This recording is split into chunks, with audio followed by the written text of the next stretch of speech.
Hello everyone, welcome two aspirants अड्डा। इस video में हम समझने की कोशिश करेंगे कि फ़िलहाल आज के कंटेक्स्ट में देखा जाए तो राइस एंड वीट में जो न्यूट्रिएंट का अमाउंट है 1960s या 17 के कंपैरिजन में अब न्यूट्रिएंट की डेफिशिएंसी हो गई है राइस एंड वीट में।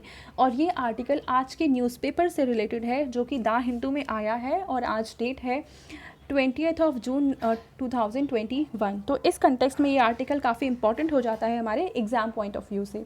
तो देखते हैं इस आर्टिकल में क्या बताया हुआ है। Researchers from various institutes under Indian Council of Agricultural Research that is ICAR and Bidhan Chandra Krishi Vishwavidyalaya found depleting trends in grain density of zinc and iron in rice and wheat cultivated in India.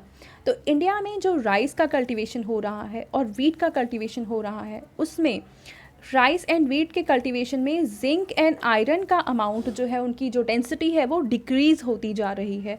और ये research की गई है और ये research किसके द्वारा की गई है?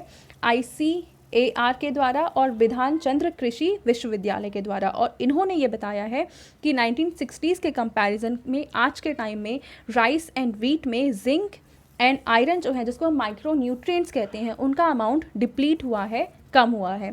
तो अब एग्जांपल हम लेते हैं राइस का।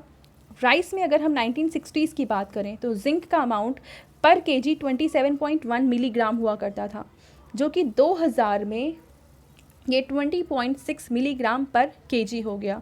सेम ऐसे अगर हम राइस में आयरन का अमाउंट की बात करें तो ये पर केजी 59.8 मिलीग्राम हुआ करता था 1960s में, जो कि 2000 में 43.1 मिलीग्राम पर केजी हो गया। यानी अगर हम जिंक का अमाउंट देखें या आयरन का अमाउंट देखें, दोनों का अमाउंट कम हो गया है पर केजी। यानी इसकी डेंसिटी देखें तो ये सिर्फ राइस के केस में नहीं है, ये वीट के केस में भी सेम ही ट्रेंड है।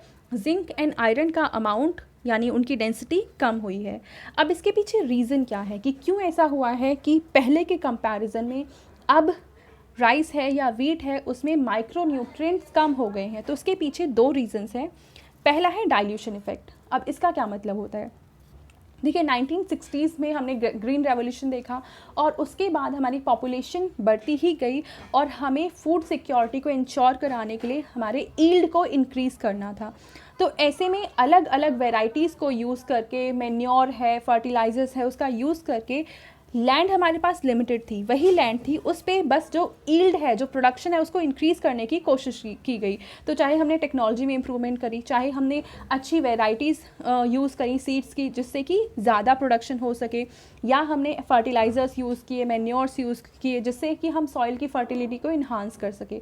तो ऐसे में हमारी ईल्ड यानी प्रोडक्शन जो है वो तो काफ़ी ज़्यादा बढ़ गई, पर इसके साथ ही साथ जो माइक्रो न्यूट्रिएंट्स थे वो उतने के उतने ही रहे। जैसे मान लो एक लैंड है जिस पे पहले 5 kg राइस का प्रोडक्शन होता था, अब हमने नई टेक्नोलॉजी यूज़ करी और अब अलग अलग हमने चीज़ें अपनाई जिससे अब यहाँ पे प्रोडक्शन मान लो 8 किलोग्राम होने लग गया, बट माइक्रो न्यूट्रिएंट्स उतना का उतना ही है, जितना 5 kg में था उतना ही 8 kg में है। तो अगर हम डेंसिटी की बात करें तो डेंसिटी कम हो गई। जैसे मान लो 5 kg में पहले था 5 मिलीग्राम, यानी पर किलोग्राम में 1 मिलीग्राम था, बट अब इसका जो अमाउंट है वो कम हो जाएगा क्योंकि अब 8 किलोग्राम में 5 मिलीग्राम प्रेजेंट है माइक्रो न्यूट्रिएंट, यानी कि इनकी डेंसिटी कम हो जाएगी। तो पहला तो ये है डाइल्यूशन इफेक्ट, यानी कि ईल्ड इंक्रीज होने के साथ साथ जो माइक्रो न्यूट्रिएंट्स हैं उनका अमाउंट नहीं बढ़ा है, वो उतना ही है। इस वजह से डेंसिटी में हम देखें तो गिरावट आई है माइक्रो न्यूट्रिएंट्स की। अब सेकेंड यहाँ पे जो रीज़न है वो है कि जो सॉइल है जिसमें ये प्लांट्स को ग्रो किया जा रहा है उनकी फर्टिलिटी धीरे धीरे कम होती जा रही है, उनमें माइक्रो न्यूट्रिएंट्स कम होते जा रहे हैं। और अगर सॉइल ही माइक्रो न्यूट्रिएंट रिच नहीं है तो उन प्लांट्स को भी माइक्रो न्यूट्रिएंट्स नहीं मिल पाएंगे जो इस सॉइल में ग्रो हो रहे हैं। तो इन दो रीजंस की वजह से जो माइक्रो न्यूट्रिएंट्स हैं, चाहे वो राइस है या वीट है, उसमें कम होते जा रहे हैं।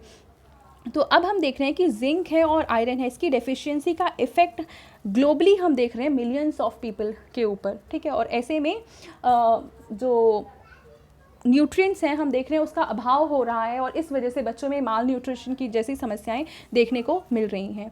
अब ऐसे में इंडिया ने यहाँ पे इनिशिएटिव लिया है कि वो अपने बच्चों को माल न्यूट्रिशन से बचा सके, और इसमें एक इनिशिएटिव ये है कि वो बच्चे जो स्कूल जाते हैं उन्हें हर साल सप्लीमेंटेशन पिल्स प्रोवाइड की जाती हैं, जिससे कि उनमें माल न्यूट्रिशन को रोका जा सके, कम किया जा सके और माल न्यूट्रिशन के जो केसेस हैं उसको टैकल किया जा सके। पर यहाँ पे हमें ज़रूरत ये है कि हम इस तरीके की पॉलिसी इंटरवेंशन और ज़्यादा करें और इस तरीके की समस्या से बचने के लिए, यानी अपनी बच्चों को माल न्यूट्रिशन की समस्या से बचाने के लिए हमें और ज़्यादा मेजरमेंट्स लेने होंगे यहाँ पे। तो और क्या क्या हम कर सकते हैं, तो ऐसे में we need to concentrate on other options like biofortification where we breed food crops that are rich in micro nutrients. तो बायोफोर्टिफिकेशन के थ्रू हमें अपने जो फूड क्रॉप्स हैं उनमें माइक्रो न्यूट्रिएंट्स को इन्हांस करना होगा और फिर हमें उन बच्चों को प्रोवाइड करना होगा, हमारे लोगों को प्रोवाइड करना होगा, जिससे कि ये जो डेफिशिएंसी है न्यूट्रिएंट्स की जो क्रिएट हो रही है उसको टैकल किया जा सके और माल न्यूट्रिशन की जो समस्या हो रही है ग्लोबली उससे बचा जा सके। तो यही बताया हुआ था इस आर्टिकल में कि माल न्यूट्रिशन की समस्या का मेन रीज़न क्या है, जो कि हम देख रहे हैं कि हमारे फूड क्रॉप्स में ईल्ड इंक्रीज़ होने के साथ साथ माइक्रो न्यूट्रिएंट्स इंक्रीज़ नहीं हो रहे हैं। तो ये एक वजह है कि हम प्रॉपर खाना तो ले रहे हैं पर माइक्रो न्यूट्रिएंट्स हमारे अंदर कम जा रहा है और इस वजह से माल न्यूट्रिशन की समस्या हो सकती है। और इसको टैकल करने के लिए गवर्नमेंट ने एक इनिशिएटिव तो ये लिया है कि सप्लीमेंटेशन पिल्स प्रोवाइड की हैं, और दूसरा जो हम यहाँ पे इनिशिएटिव ले सकते हैं वो है बायोफोर्टिफिकेशन करके और माइक्रो न्यूट्रिएंट्स रिच जो फूड्स हैं उस तरीके की फूड मटेरियल्स प्रोवाइड करके हम माल न्यूट्रिशन से छुटकारा पा सकते हैं। Thank you so much for watching this video.